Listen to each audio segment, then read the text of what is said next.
welcome to New Hampshire Politics with John Burt. I'm your guest host, Richard Meaney, and tonight, as a special guest of mine, is your normal host, John Burt. John, welcome to your show. Well, thank you. I appreciate you coming on tonight. Thanks.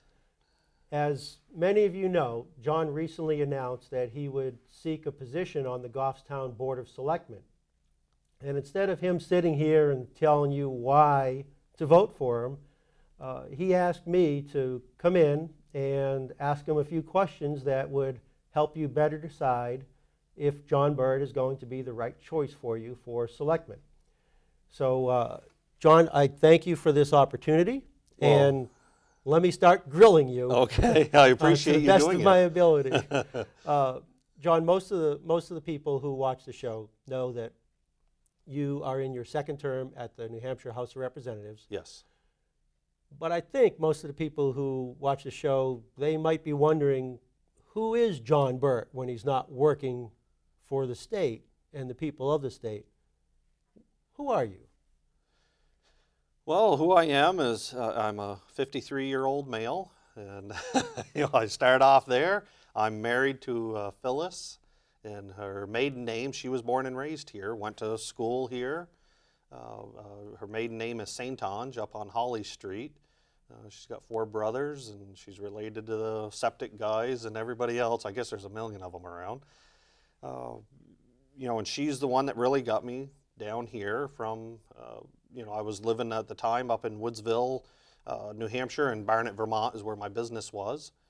And she's the one that got me down here. What was your business? I had an arborist business for 18 years, and I sold that. I bought my house here in Goffstown. I think it was in 2003 or early 2004. And my wife bought her house before we were married, so I bought the neighbor's house to make sure she married me, and it worked.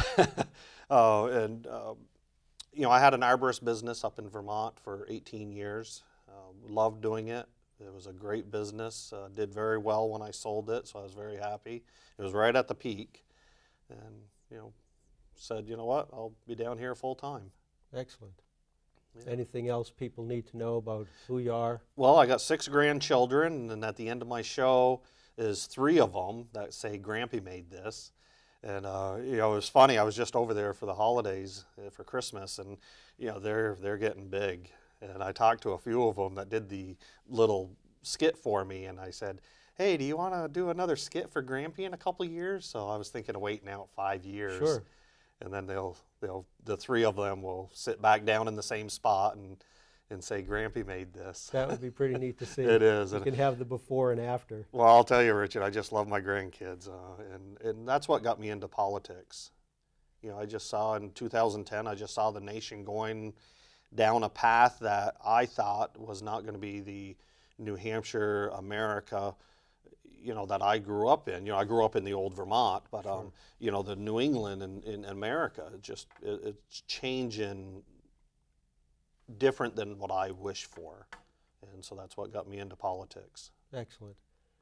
John, I read in the newspaper recently, there was a letter to the editor, and it said that you were not working toward achieving fiscally manageable health care and retirement benefits at the state level.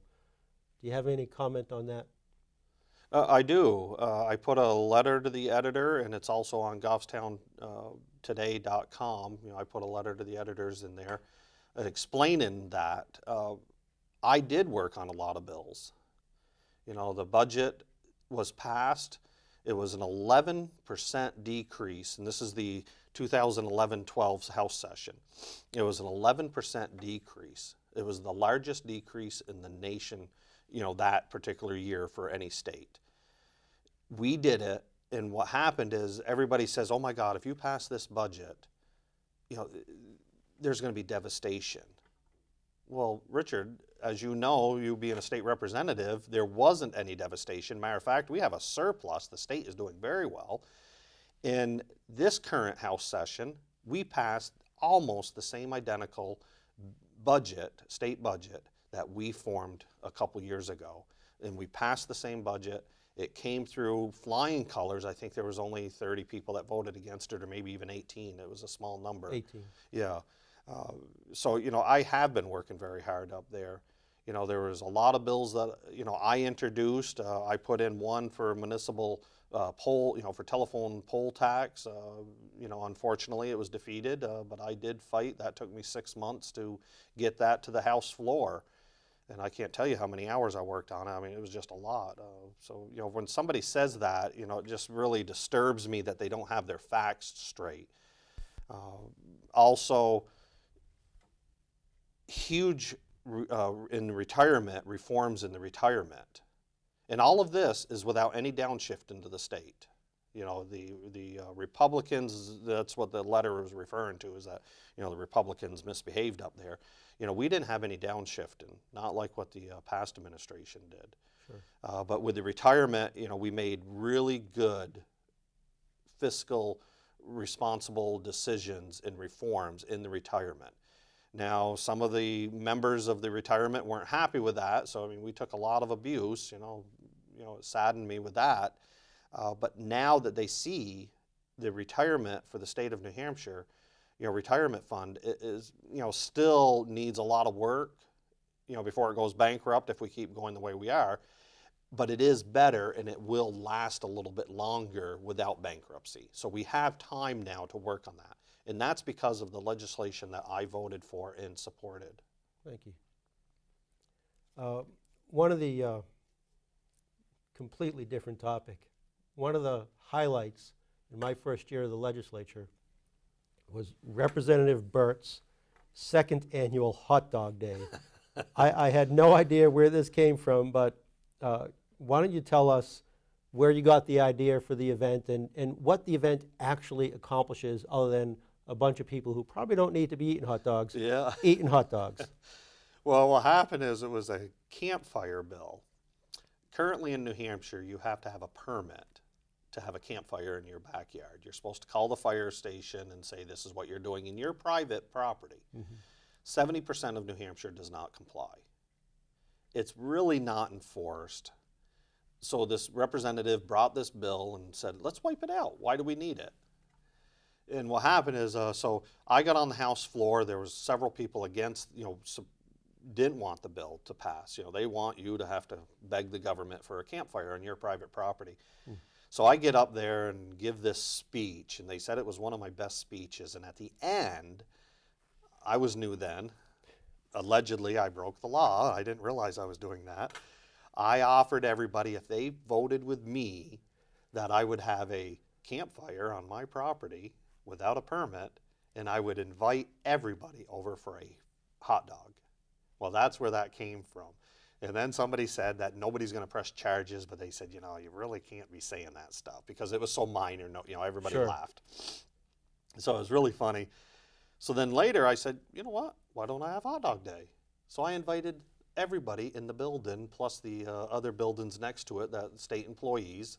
And, so I said, let's have hot dog day. So the first year that I had it, it was a huge success. Over 500 people showed up, that were state employees that worked for the State House, plus state reps. The governor was there, the senators, some of them showed up.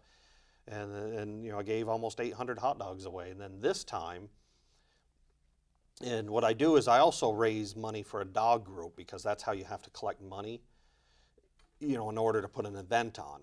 Sure. The ethics laws for state representatives, senators, and the governor is extremely tight. We're not like Massachusetts, and I love that law.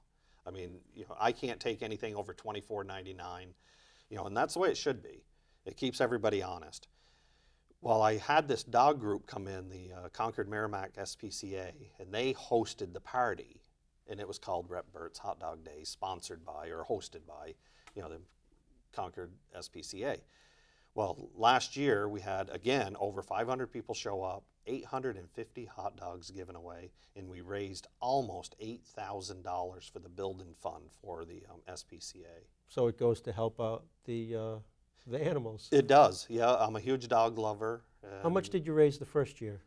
We raised almost $3,000, and what they do is the group that host it will pay for the hot dogs, and that, the hot dogs and everything cost about $1,600, $1,700. and then they get to keep the change. So, you know, it benefits me nothing, and that's why the ethics rules are very important to me in this Sure. state. And matter of fact, this year is really funny. Richard is the head ethics guy. You know, I can't remember his name, but he's the head of the ethics department up in the State House. He met me, shook my hand, and he said, Representative Burt, I just can't thank you enough for doing what you're doing and doing it so by the book in the law. And I said, well, that's what I want. Right. And because he says every now and then there are reps that push the envelope, even though they, you know, they're like, hey, no, you can't do that. Will there be a third annual hot dog day? There is. I just signed up for it. It's tentatively scheduled for May 14th, Wednesday, if that's the Wednesday, May 14th. And the benefactor for the charity this We year? haven't picked it yet. Okay. Yeah, so we're looking. Keep with the animal theme? Yes, absolutely. I want to stick. Hot dogs. Well, that's why I picked hot dogs, you know, and then Okay. the dogs, and it was really funny. Matter of fact, I did a little show about it, you know, that was aired on GTV. Excellent. Yeah, yeah. So I had a lot of fun doing it. All right, now let's get back to what we're here for today. Yes. You're running for the Board of Selectmen. Yeah. My expectation is that the race should be very close. It's just two candidates. And I understand that the selectmen of Goffstown, they spend a lot of time on the job. It's not a job Yes. you do 1 or 2 hours a week. Yep. So why do you want to do that, and why this year?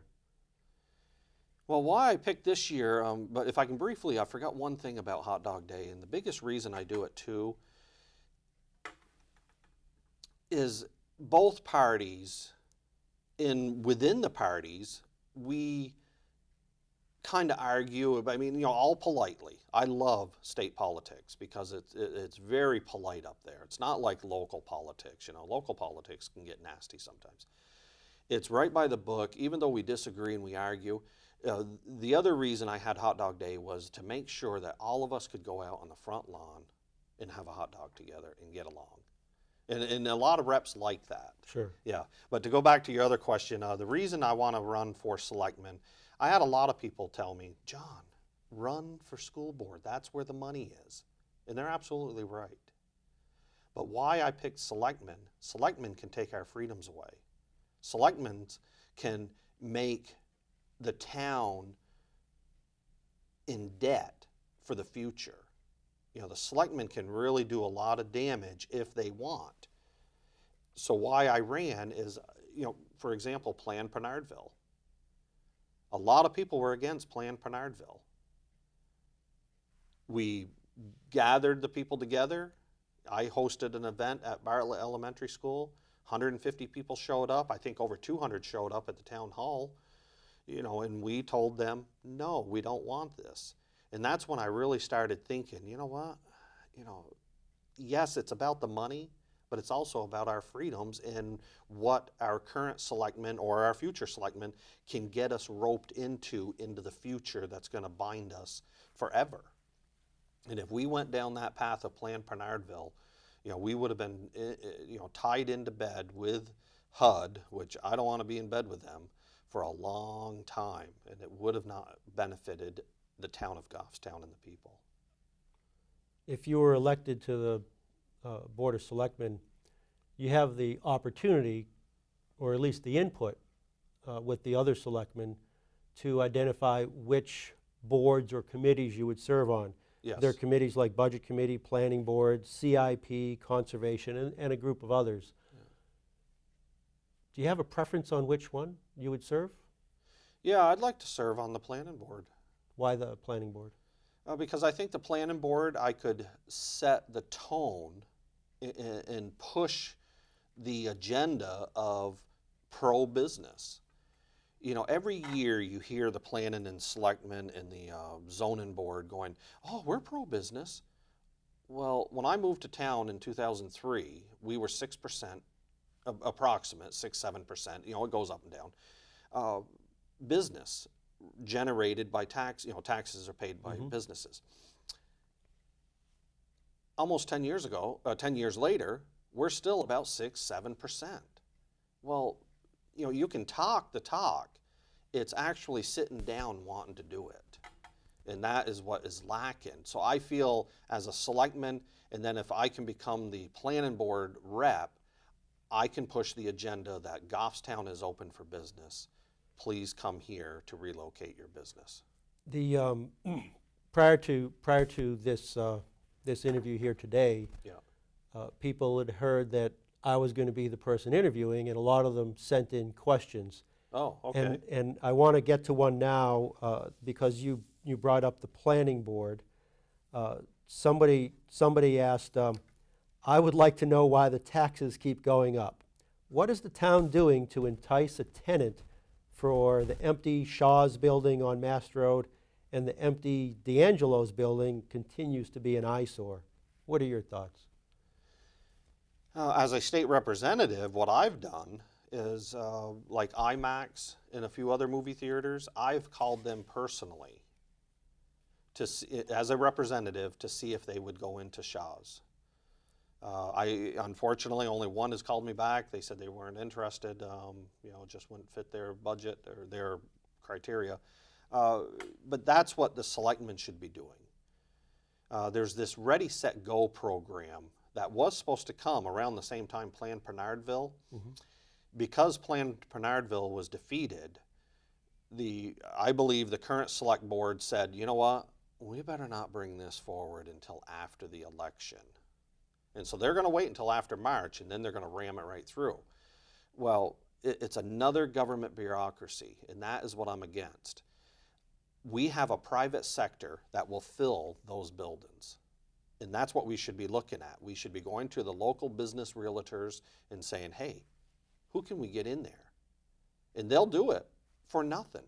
Or we can go into this Ready, Set, Go program, pay a fee to get in, pay all these government officials to, you know, for us to belong, spend a ton of money, and probably won't end up with the same result as we would with private business doing it. A lot of, you know, I think we have had the conversation before. A lot of people have made the comment to me, and I know from having the conversation with you that they've talked to you about it, is they say, it seems to me, and I don't have any data, but it seems to me that the number of vehicles that you see that are used in the town seems to be growing and growing and growing every year. Maybe we're wrong, but let me just ask, do you see the same thing happening, and what kind of influence do you suspect that you would be able to have over that if you were elected as a selectman? It is absolutely going on. I was on the budget committee for 3 years. I haven't served 2 years, so I've been off for 2 years. But I watch the meetings on GTV. What's happening is, for example, the school, I know the Parks and Rec, they had to have new vehicles. Unfortunately, I think they bought, you know, the Cadillac of the Cadillacs for vehicles, and I'm going, really? I ran my tree business for 18 years on a half-ton. You know, why does Parks and Rec need a full, you know, I think it's a 1-ton or definitely a 3/4 heavy duty for, I think it was $47,000, $48,000. And I'm going, wow, that's just a lot of money. To pick up leaves, basically, is what they do. They were supposed to get rid of their old pickups. Well, they didn't at the time. Now, I don't know if they're still sitting there, but I'm assuming they are. When a police car is retired, somebody gets that. They never get rid of them. You know, there's a lot of, you know, that type of business, you know, vehicle expansion going on. As a selectman, I am going to look at, do we really need it? My brother works for a power company in Vermont. He was driving his personal vehicle well over 50, 60,000 miles a year. And he kept asking, can I get a vehicle? And they said, no, it's still cheaper to give you mileage. So we need to look at that. You know, if we have employees with vehicles that are only driving 2,000, 3,000 miles, they can use their personal vehicle. You know, we should not provide them with a company or with a town tax-paid vehicle because, for one, they say, well, it's free, it doesn't cost us anything. Well, that may be true, but there's the maintenance, the inspections, the insurance, and all the other liabilities that go along with that. Fuel. Fuel, yeah. You know, we should be paying mileage on some of the vehicles in town. So that's what I would do, is that's one of my, top priorities, that people have asked me to do, is when I get in, after March 11th, to make sure that I'm looking at the vehicle line. Good. Yeah. There other similar areas. We talk about vehicles, but I think that's something that everybody sees. They drive around town, or they're walking Yes. walking in Bernardville, and they see, there goes a police car, there goes a fire command vehicle, there goes a Department of Public Works vehicle, and there goes one of the old police cars that's now not used by the police, it's used by someone else. There goes, you can see a lot of time. Are there other issues similar to that in town where we could be working smarter? Yes. Luckily, as a state representative for the past 2 terms, for 2 terms, and then also when I was on the budget committee, and it still follows me, I have a ton of people that call me constantly. And one of the reasons they call me is because I don't tell who calls me. People, Sure. they want to complain, but they don't want to go to the select board and sit in that chair, because it is intimidating to sit in front of the board and go, you listen here, I don't like this. People don't want to do that. So they call me, or I think there's a few others they call. And I think one of the biggest complaints that I'm really getting is, from the Public Works Director, area, that, that needs to be looked at. There's a lot of promises and other things made, from the director that weren't kept. And as a selectman, I will be questioning, the director on that, saying, well, is this true? And if he says, well, yeah, I said that, then, well, why aren't we meeting our obligations? And if the obligation shouldn't have been made, why are we making those obligations? So there's quite a bit of that going on, that, I'm getting a lot of calls on that. I think that's probably one of my number 1 complaints, is right there. Really? Yeah.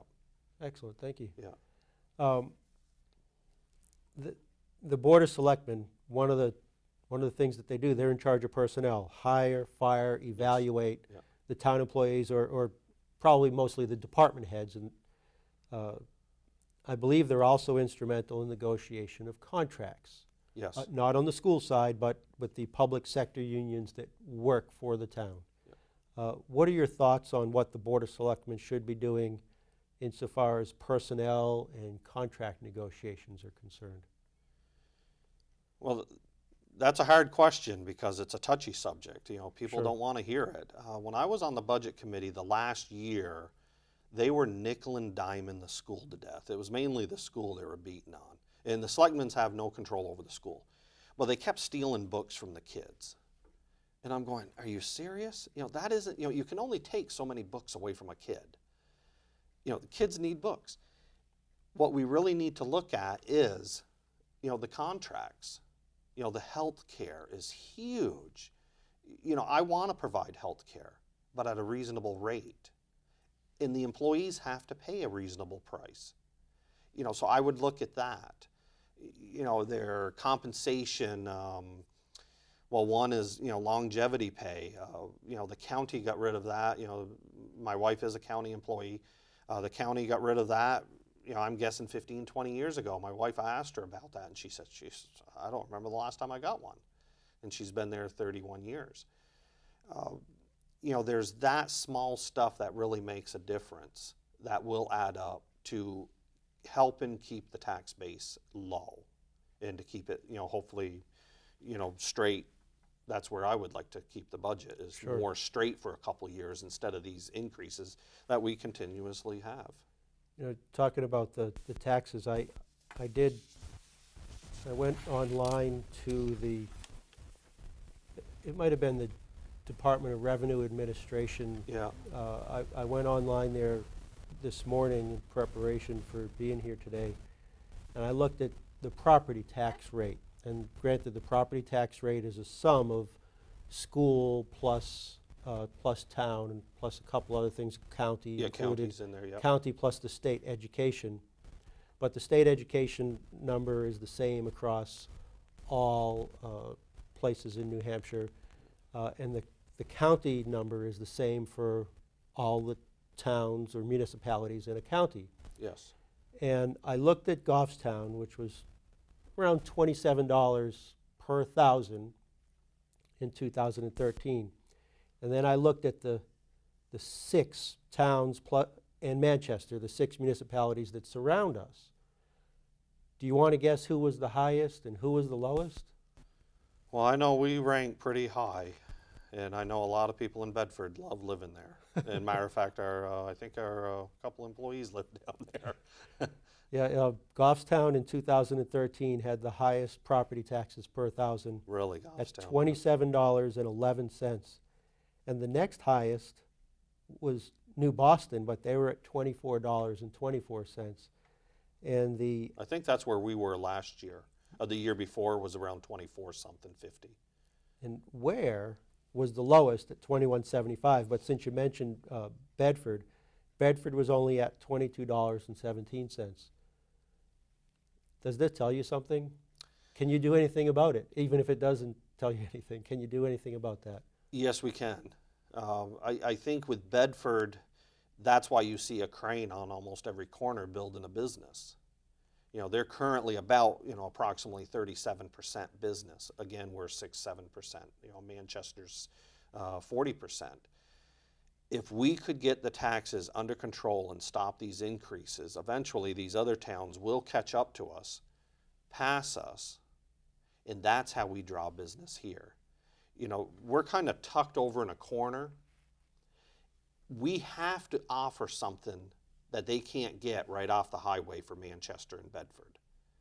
We have to offer, better buildings, better services, lower taxes, and then they will look and go, hey, we can skip over to, to Goffstown and, have $1 less per thousand, which adds up when you have a commercial space. Sure does. Yeah. It leads me into thinking about one of the questions, and granted it's a little bit longer question, but somebody sent in this question, and of course I'm going to make sure I try not to reveal names or anything here. Yeah. It said, when my spouse and I were looking to buy a house in 1998, we picked Goffstown because they had the lowest taxes of all surrounding towns. Now they are higher than Manchester and Concord. What's different about Manchester and Concord? I realize there's a question in there, but let me read the whole thing. I think it has a better effect. I haven't had a permanent job since May of 2011. I've been picking up temporary jobs here and there while continuing to apply for permanent jobs. Money is tight, and we've had to cut expenses. We just dropped our cable TV package down to basic cable with internet and dropped the phone service from Comcast. We got the cheapest plan we could get from Fairpoint, which is $8.10 a month for 30 local calls and no long distance. We dropped the smartphone and the data package from Verizon and just have plain telephone with texting. We have found other ways to cut our spending. Why can't the town do the same thing? Because under the current administration, they don't want to. How do you change that? By electing me March 11th. Because what I will do is I will look at all of these line items and say, do we really need this? I remember I watched the Selectmen's meeting at home. Our town administrator was, you could tell that she was very agitated at one of the selectmen that kept bringing up about, us buying the town employees their coffees and their waters and all this other expense, which I guess added up to quite a chunk of change. Like he explained, he's an employee in Manchester, that they did away with that in Manchester years and years ago. Now, a bottle of water, I don't know what the costs were, so I can't make a judgment on that call. But I think there's even bigger fish to look at. And Bedford is a fairly conservative town like Goffstown is. The residents are conservative. So I think their boards are more conservative in Bedford. Manchester's a Democrat-run town. There's the Republican mayor, And I don't know how many aldermen they have, and I heard there's only like 2 or 3 that are Republicans, and the rest, dozens, how many aldermen they have, are all Democrats. But they even pull in the restraints and say, look, employees and services, we're going to provide this, but we need to provide it at a cheaper cost. The private sector really has tightened their belt. A lot of municipalities have. For some reason, the town of Goffstown hasn't, and they really need to. We need to look at every line item and say, do we have to have this? It seems to me that what you're describing is that you're saying that in whatever boards, because there's not just one board that makes money-related decisions. There's every department submits a budget. Yes. The budget committee and the selectmen separately review the budgets, and then they try to work one out. Do you think perhaps that either some of the elected officials or appointed people or just the leadership in Goffstown is maybe out of touch with the people who pay the bills? I think they really are out of touch. And what makes you think that that's the case? Well, there was a member on the budget committee, it was the December 18th or 19th. They were talking about, they got to keep taxes down. And one member said, on a previous show, I said, I think they're talking about me when I saw this. One member says, hey, look, we got to keep this budget down as low as we can. Because if we don't, the voters are going to elect people that we don't agree with. The spenders, as I call them the spenders of the town. Well, it's true. The voters are going to, because they've elected me a bunch of times, and I'm sure on March 11th they're going to elect me again to be their next selectman, because they want change, and they're going to get it. But another member said, when they talked about people that can't afford their taxes, another member goes, well, who are these people, and where do they live? I've never seen one. Really? Yeah. I didn't watch the meeting. And I'm sitting there, well, I'm not quoting, it's similar to that. That's what she said. And I'm going, oh my God, she said that.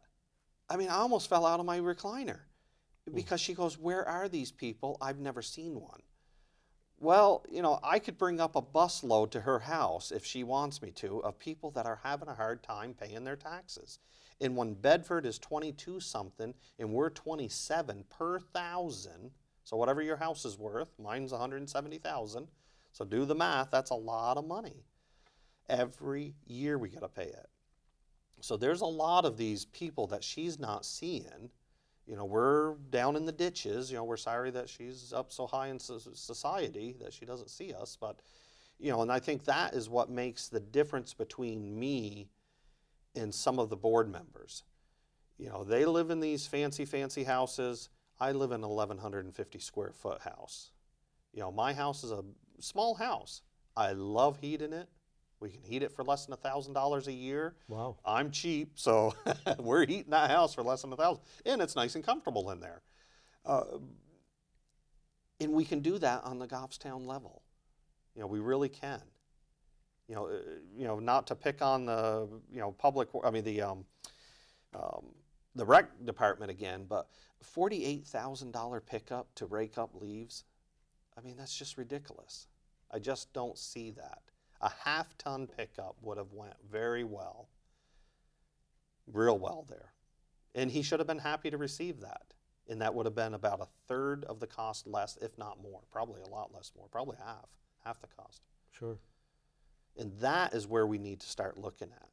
We don't need all of these, high, fancy, SUVs to go get the mail in. And that's what's happening. Another. Sorry for ranting on. We've got plenty of time. Another person wrote, and this is, again, it's a little bit longer, Yeah. but I think it's timely because we have our warrant articles coming up, and we've got a number of them this year. Yes. So hear me out on this one. Okay.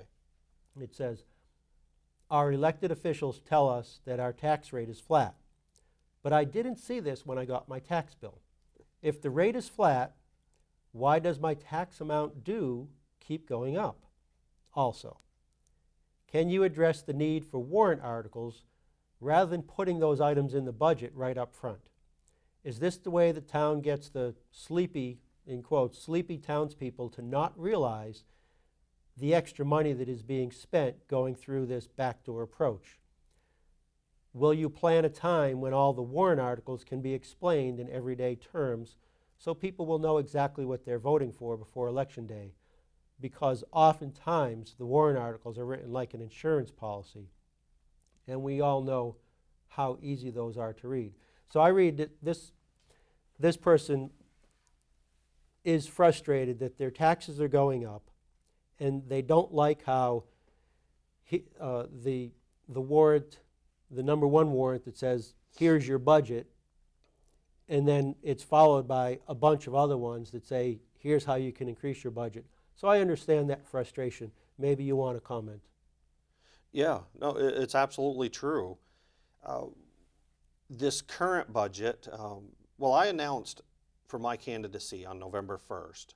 It was a Saturday, and I did it right here in front of the town hall. What was funny is I didn't realize this, but when I got home, my phone, you know, it almost melted. It was so hot with the answering machine. I'm like, whoa, I'm not touching that thing. And so I go over and I listen to the messages, and everybody's screaming about their tax bill. It went up huge.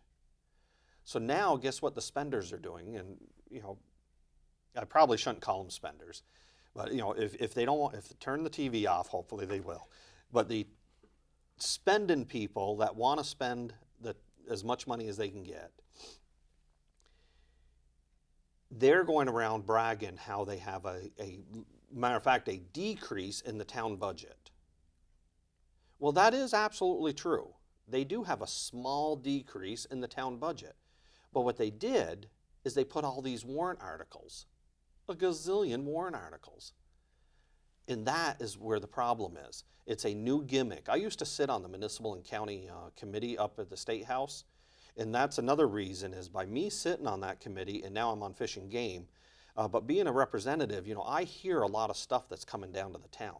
Well, this is a new trick that a lot of the towns are doing. And I know that the upper B's of the town and the spenders are going to be very upset that I'm going to let this secret out. But what the secret is have a flat tax, you know, your budget. Don't increase it a lot, but then put a ton of warrant articles in. One is to paint $78,000 to paint the trim, just the trim on the library. That should be in the town library budget. That shouldn't be in a special warrant article. So, of course, we're going to look at it, or the sleepy, as she calls them, the sleepy voters, they're going to say, well, we got to paint the library, so they're going to check yes. Well, that's going to increase our tax.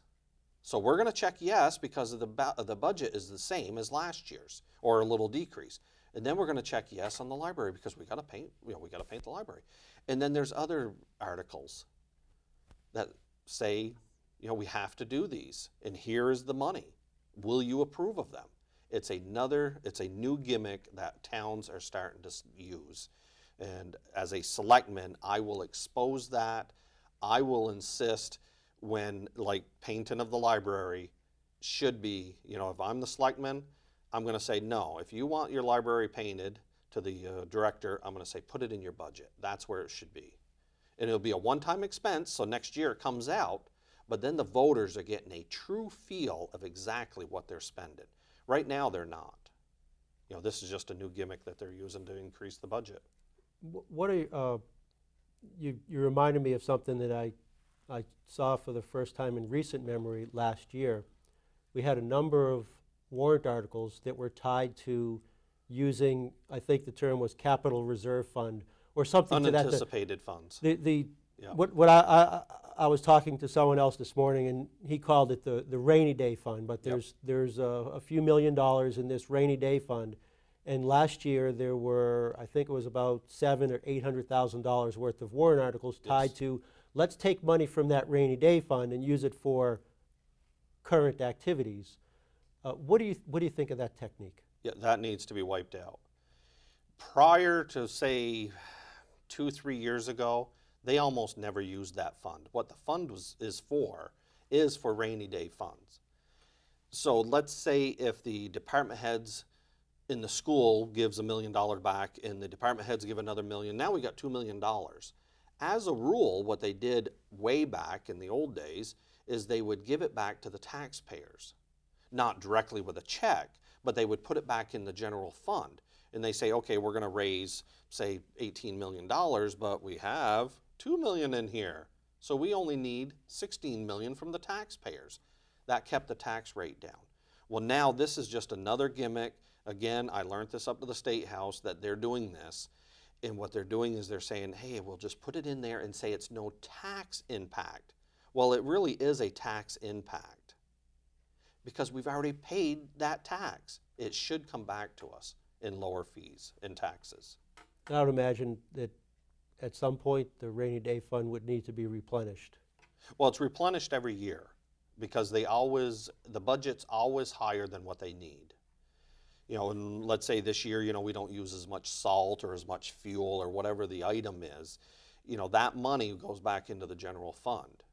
And then it ends up into this, an anticipated fund, I think it's called, or the rainy day fund. And so what's going to happen is, at that point, they in the past, they gave it back to the taxpayers. Not anymore. Now they're doing these pet projects. Okay.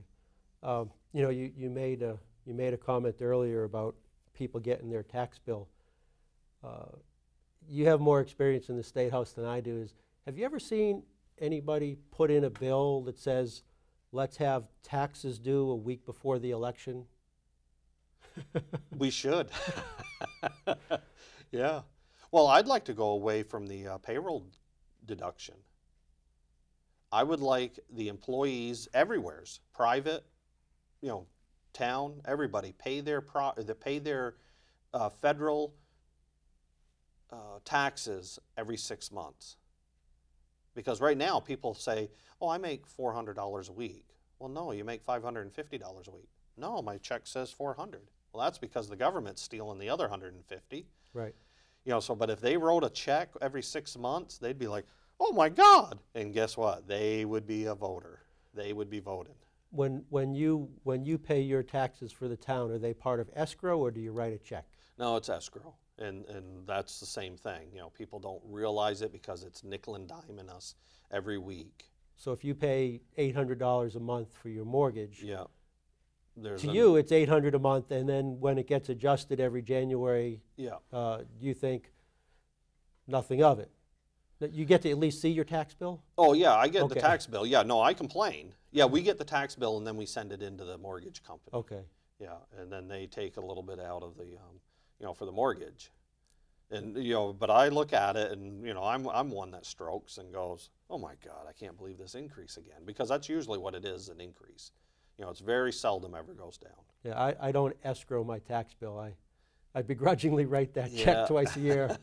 Well, I know one guy over in, I think it was Keene area, went and paid it with pennies, which, you know, I don't really recommend that. That's harsh on the employee because she's not the one making up the rules. I mean, she's just sitting doing her job. They probably put it on YouTube or something. Oh yeah, I think they did. Yeah. Okay. So I was like, I wouldn't recommend that. In the past few years, what have you done to keep the town's budget down or lower? Well, what I've done is I was on the budget committee, and like I said, it's been 2 terms that I wasn't, or 2 years that I haven't been on. But I was on the budget committee for 3 years. I think it was, I'm trying to think what year I was, so it had been 10 I was elected, so it had been 10, 11, and 12. Okay.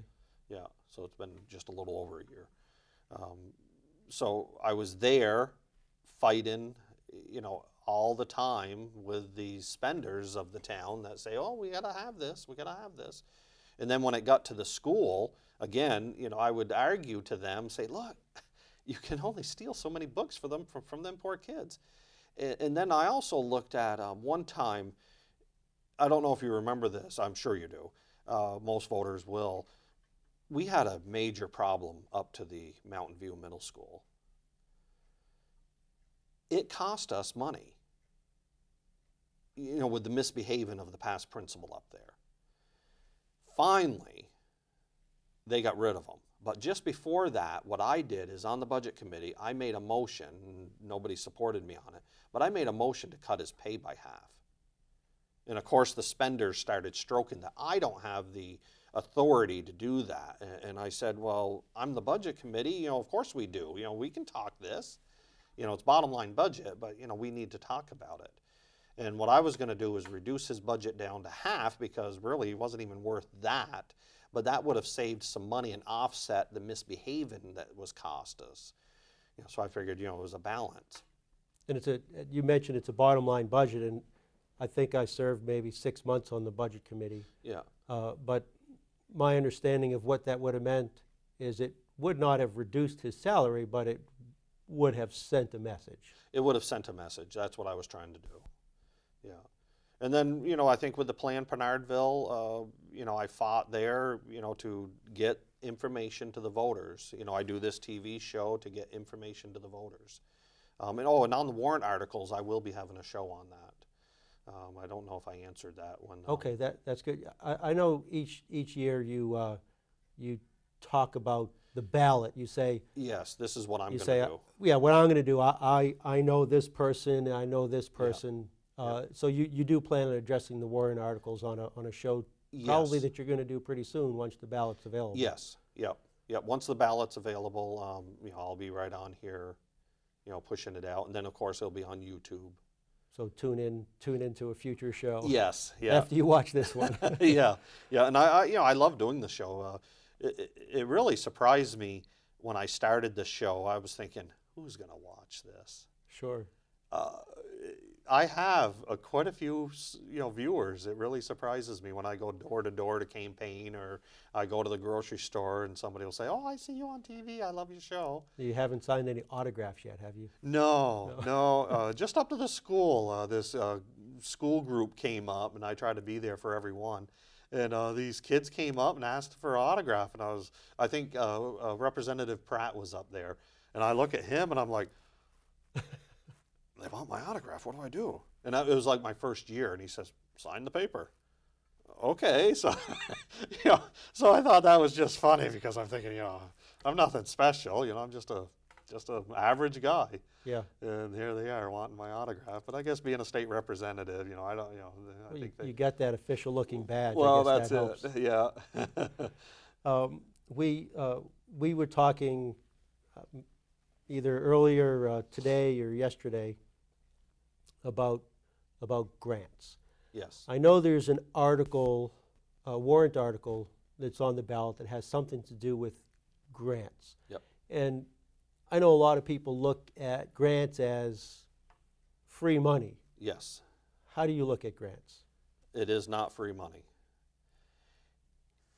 I think grants should be used sparingly. Some say we should accept every grant. I disagree with that. We should look at grants, for example, let's say if we need to replace a bridge and it's going to cost us $1.5 million, and the feds were willing, with no strings attached, to say, you know what, we'll help you pay 90% or 70%, 80%, whatever it is. That is a grant that we should look at.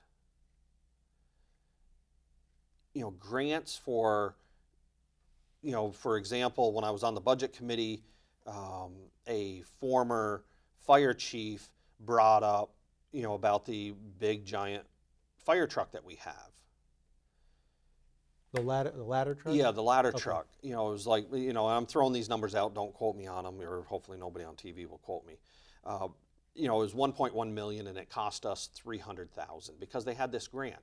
Well, what he explained, and this is what got me thinking, because before that, I thought grants weren't that great.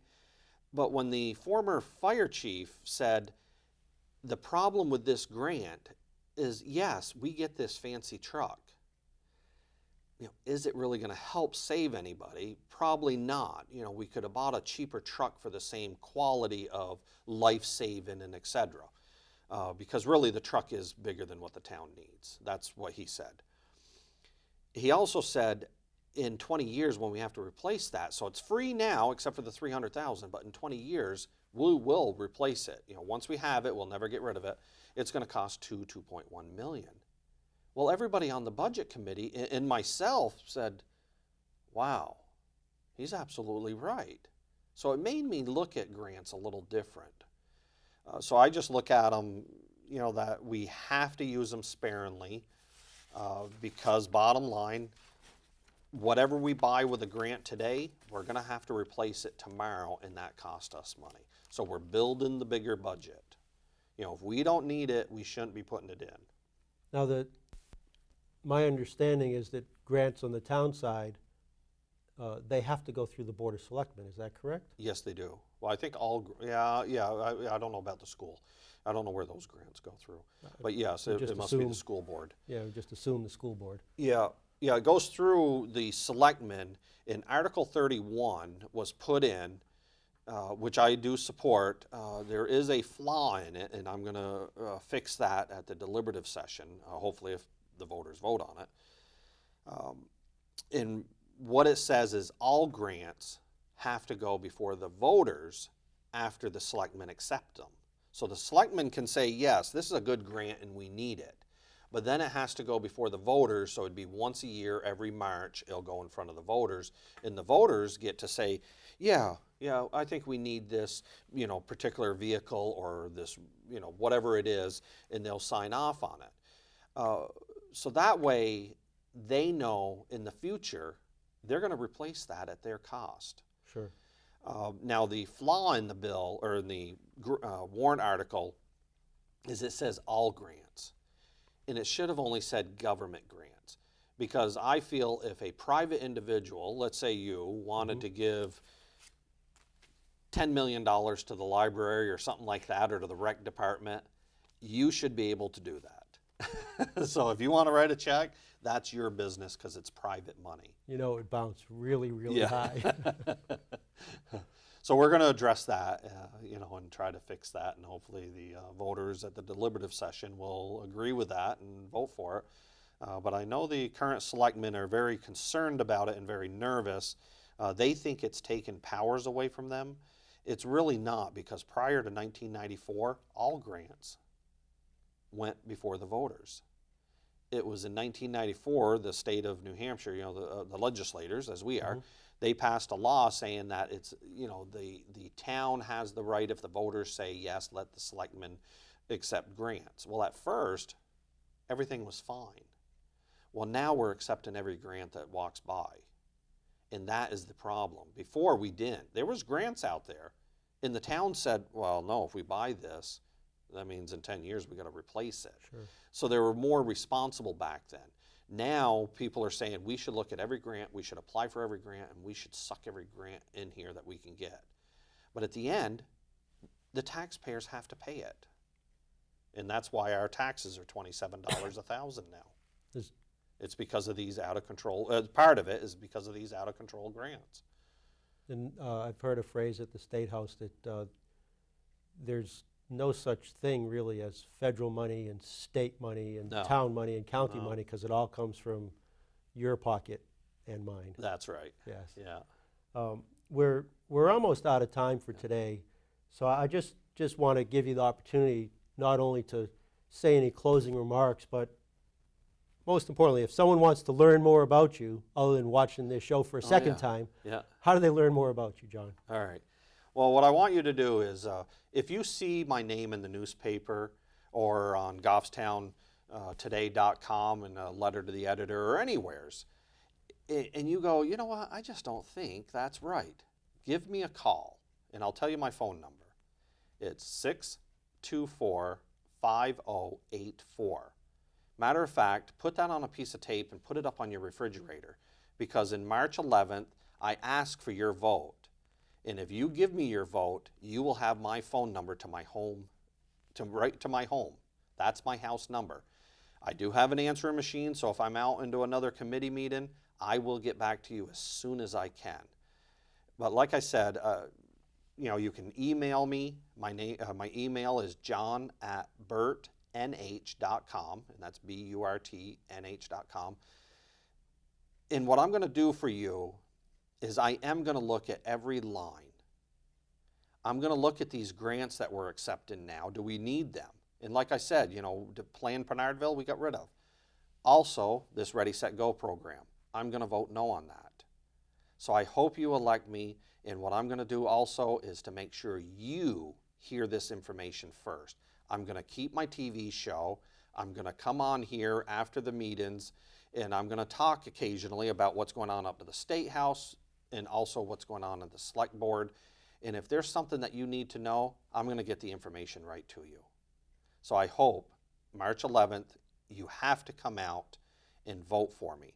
The voters are only about 22% voters come out on that day. If that's all that happens, I might not win. So you have to come out and vote. I want to see a 50 to 80% participation. And of course, vote for me. And we have some other good candidates. Make sure you look at them all. And like Richard said, I will be having another show about the warrant articles and talking about who I'm personally going to vote. And I want to thank you for your time. Thank you. Thanks, John. Yeah, thank you, Richard. Thanks I really appreciate you doing this. Thanks for coming on to your show. Yeah. And folks, that's all we have. Thank you for your time.